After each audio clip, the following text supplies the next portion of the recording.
Hello, Liz Irish. Hello, Missy Bird. How are you today? Fabulous. The Fabulous. sun's shining so pretty outside, isn't it? It is. It's lovely. I think the clouds are trying to come in, but we're okay right now. We're just going to ignore those clouds. We're just going to ignore those clouds, friends, because today is a magically awesome day.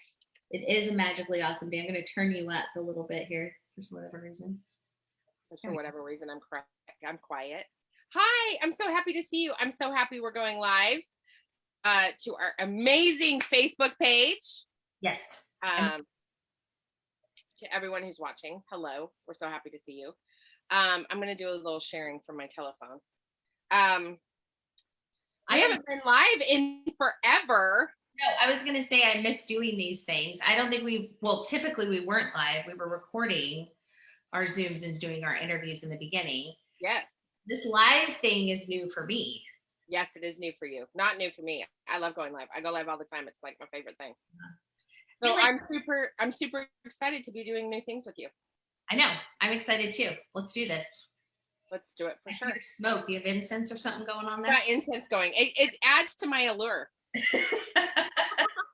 Let's see. Join. I'm gonna really quick share on my personal page that we're live.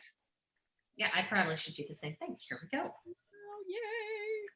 What is happening? Okay. We've done that part. Girl, you let me know when you're ready. I am live. You are live. That's all I have to say. I'm live. Yeah, that's what I said too. I'm like, join me and Liz live right now. Boom. Done. Okay. Good. Let's talk about owning your wealth. So, for those of you who don't know, Liz and I have come up with these amazing shenanigans to start our own Women in Mortgage conference because Liz came to me at the end of 2019 and said, hey, women producers in mortgage, it's time to disrupt that industry because that's your industry, right? What I do. Yeah. It's what I do.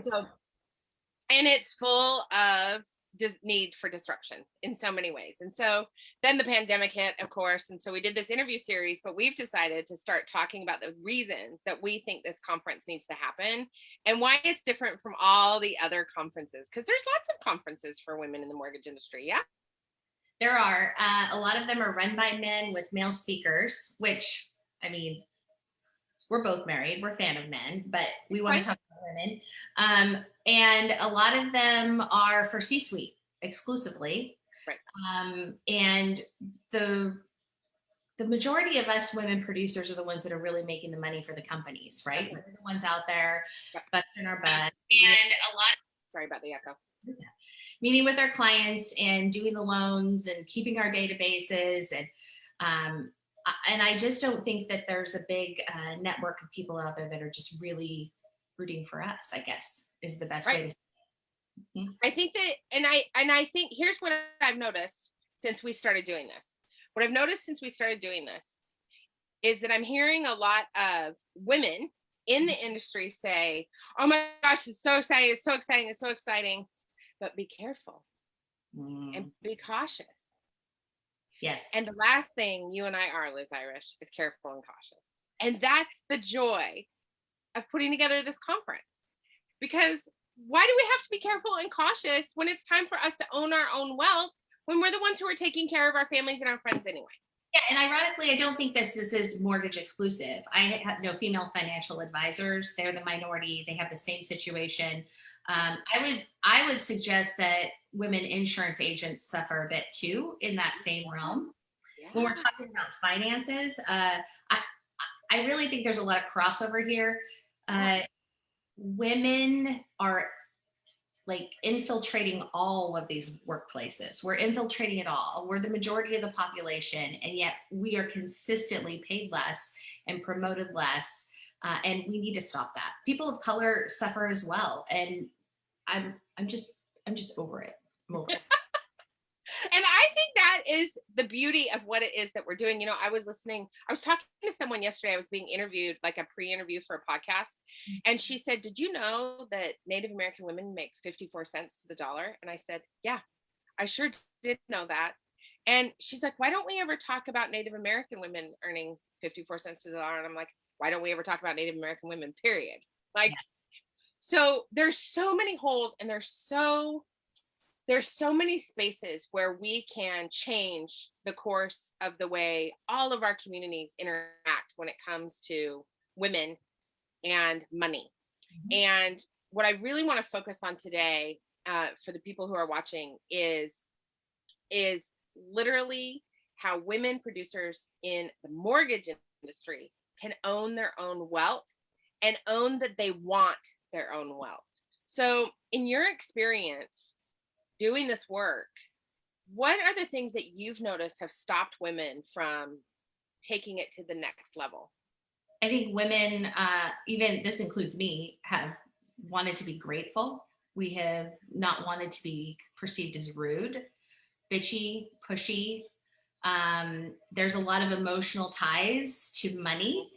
In particular, we see that with our clients when we're looking at their credit reports and their income. But that also comes to us feeling the need to be humble for this enormous amount of money that a lot of us are making. The financial listen, I'm a salesperson. Everybody in sales makes money. So we're the sales of the financial world, and we make money. And it's okay to say that we make money. And I think that we can demand and negotiate and set standards and raise our head up. We've talked about this. I have this little thing we're going to do where I'm writing all my thoughts on this industry, all these little bubbles of stuff that's related. You know, if you don't lift your head up and talk to a recruiter every once in a while, you're not going to know that you're underpaid. You're going to assume that you're paid fairly. Oh, And, yeah. and the industry says that you are paid 60% of what the man next to you is making, right? Wow. So how do you really know in this industry if you're being paid fairly or not? And it is a tough one. And I wrote about this, a couple super producers, man versus woman. One's 165 basis points, pays nobody out of his salary, has an entire team, he's processors, he's got a branch. And then another woman who, by choice, took a lower basis points because that gave her rates a little more competitive, but then paid everybody out of her salary. So she was essentially making 50 basis points. That woman was producing 120 million more a month than the man that was getting paid 165 A month, by the way. a month. A month. When we're talking millions of dollars in pay differential a year, millions of dollars. So we assume that when we hit that level where we're going to be like, well, I make the company so much money and I close so much, of course they're paying me fairly. It's not the case.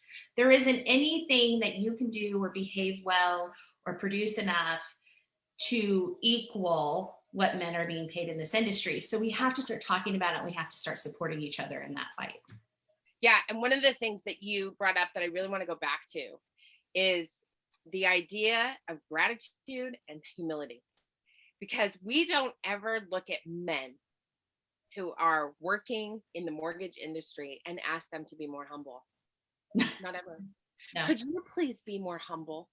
We're No. giving you a leg up, sir. You never, ever hear that happen. No. And could you just be grateful for what you have? Listen, lady working in the mortgage industry, could you just be grateful for what you have? I mean, you're making more money than most women make. Yeah. And when we're negotiating for our commissions, when we're negotiating those basis points, when we're negotiating to have our assistant paid for, or we're negotiating for a nicer office, or whatever we're negotiating for, right? Whatever we're negotiating for, we are already in a position of stress, anxiety, questioning ourselves. We're worried about our own value. Are we asking for too much? And I think that while men suffer from some of that same situation, I don't know that it's exactly the same experience. And I think what my hope is for this mortgage conference is that we can talk frankly. Now, I want to address internalized misogyny right here. Yeah. Missy and I've been talking a lot off the record. I've been listening to a lot of podcasts of my fellow mortgage professionals and some of the C-suite people, and there's all kinds of them out there. If you go on your podcast, there's all kinds of speakers about mortgage. I hear internalized misogyny come out of women's mouths so very much. And the message in the end is, I'm grateful though that I had the opportunity to pour that man's coffee because I was the only one in the room. Mm-hmm. I'm grateful that I had to work harder to be at an equal playing level with the men because it made me better at what I do. I'm grateful that I got paid less and I had to work harder to earn my way to the top because look, I'm smarter than everybody now and I'm great. And this is the language of internalized misogyny. Absolutely. And I want people, because I know this is a tough conversation. I know a lot of women don't want to hear this, just like a lot of men don't want to hear it. But we need to lay that out on the table. Yeah. You know, just open that up wide and say, when you're talking about your place in the mortgage industry, are you talking like this? Because there isn't a man on earth that's like, I know I had to work harder than you, but I'm really grateful for that. No, nobody's No, saying they don't talk like that at all. And I think I'm so glad you brought that up because this constant trope that women should just be grateful for where they're at and that we say it. Well, I'm really grateful that I had all those experiences. positive spin on a shit show, honestly. It's like just making ourselves feel better with whatever we were dished, right? Yes, exactly. It's like, come on. And I think that is what sets our mortgage conference apart from every other conference that's going on right now, honest to God, as I'm watching the lineup and I'm watching the speakers.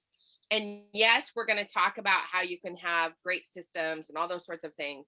But what we're really going to be talking about is dismantling that internalized misogyny that we carry. And some people are freaked out about that. But we've got some great coaches and some incredible speakers and people who are coming both from within the industry and outside the industry to have a deeper, more robust conversation about how women in this industry can own their wealth. And I think you're right. We've got some crossover with women real estate agents, with finance people, with insurance folks. Like there is definitely some crossover to this that lots of people are going to be able to benefit from, not just women in mortgage. And I think that like this is why people have been so nervous about sponsoring our conference, about being involved with our conference, about responding back to our conference, because they know that we are talking about shaking it up a little bit. I want to say that so I've been married a long time and it's not always been easy for those of us who've been married a long time. And you know, there's been a lot of counseling on and off throughout this marriage. I think everybody should do that. Let's just say that right now. Yeah. If you've been married, if you are married, you need counseling. If you're thinking about being married, you need counseling.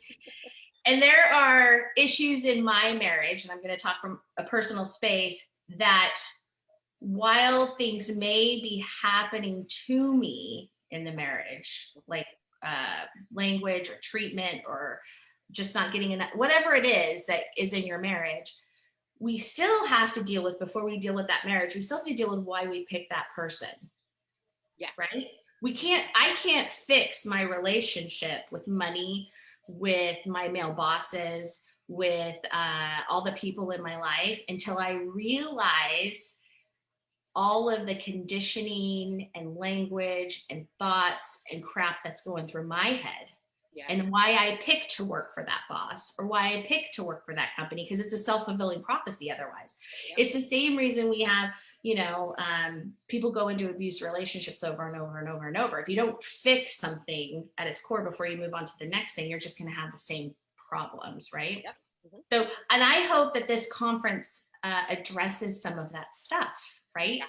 Mm-hmm. Because all of us have been raised in the same kind of culture, essentially. I know that different regions are for the most part, yeah. But let's talk about why we think we have to be polite and why we think we can't ask for what we need and why we think that if we just keep our head down and work and become super producers and never look around and take the temperature and see what we're paid, that somebody's going to go, oh no, I need to pay you fairly. Let me do that for you voluntarily, because they're not going to do it. It is proven they're not going to do it. Nope. So let's get the counselors in here and let's deal with those issues. Right. Well, and I also think that what would be really great and what I'm really hoping is that this also gives these these men who are in power, because let's be real, in the mortgage industry, the people with power, the people at the top, the majority of them are men. Let's give them the opportunity to really think critically about how it is that they are handling the women that they work with. Listen, every C-suite man I've talked to about promoting and being involved in this conference says, my company is great. We don't have any problems. It's the other company. And then I move on to the other one. My company is great. It's not great. Not me, it's the next company. My company's great. It's the next company. Are you statistically, if you're looking at it, the percentages are the same? Who's sitting at the top? Who are you promoting? Yeah. And so I also really want people who listen to this to know that this is also an invitation. This is an invitation to think critically and think outside the box. This is an invitation to not go running away from the words misogyny and fear and gratitude and humility, and start to really think about how can we re-envision how women are owning their wealth, how we are giving space for women to own their wealth, and how we can admit that we want to be multimillionaires. And when we admit it as women, it doesn't make us greedy or bitchy or gold digging. It makes us human beings. Yeah, and we're only going to solve the world's problems if we take part in solving the world's problems. And that starts with me. That starts with you. And it starts with us taking an equal ownership in the financial world, period. So if men continue to run the finances and women and people of color do not run the finances, then we're going to have the same outcome over and over and over. The only way we're going to change this is if we do it together and we work through it and we counsel each other. And we don't, no high conflict, no angry stuff. We want to come from a place of, we're going to disagree sometimes, but let's talk it out. Yeah, totally. In the last 30 seconds of this, Liz Irish, what do you want women producers to know about this conference? What's one thing you want them to know so that they go out, run out and buy their tickets right away? I want this to be a place where we can connect and network and support each other. So if there's anything you need in your business and growing your business, or just being happy where you are, that there's anybody that you can connect with that can help you get there, because we can share all this knowledge. This isn't something that's exclusive. People only keep it to themselves in order to control the power. I don't want that to be there anymore. So let's lay it all out there. Let's come together. Whatever it is you need, we want to connect. And if we don't have it, we'll find somebody to help you. That's so great. What I want people to know about this conference is it is virtual in February of 2022. And the platform is called Hopin. So it's not another Zoom meeting, people. There is so much joy and happiness that's going to be happening. And my favorite part of the conference is going to be speed networking, where you get opportunities to meet the hundreds of women that are going to be coming to this conference. You get to speed network with them, and it's virtual and online. So you can plan a couple days away, like get yourself a fancy hotel room, and you can hang Airbnb, you can hang out with your girlfriends in mortgage. Y'all can come together in the same room. It's going to be amazing. And there's going to be lots of networking opportunities for sponsors to connect. Our speaker lineup is on our website, which I've linked in the comments. It's so good. It's so juicy. So we look forward to you joining us, and get out and buy your tickets. They're only like $145. So get on it. Thanks, Liz, for being with me today. Thanks. It was lovely seeing you today. And we will see all of you next week.